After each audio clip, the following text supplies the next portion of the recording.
इसमें जो चीज़ें हम शामिल करेंगे वो हैं चने। ऑब्वियसली सबसे पहले चले जी चने डाल देते हैं।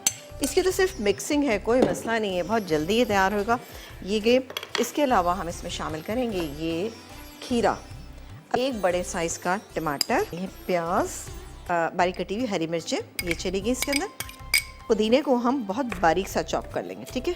चलें जी ये हो गया और अब हम इसको डालते हैं, ये गया इसमें पुदीना। अच्छा, इसके बाद हम बनाएंगे इसकी ड्रेसिंग।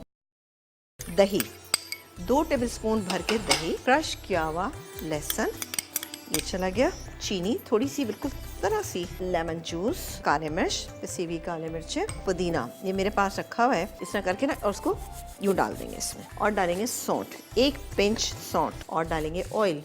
ऑयल से क्या होता है, बहुत अच्छी शाइन आती है। ऑयल तकरीबन 1 टेबलस्पून, ये देखें जी।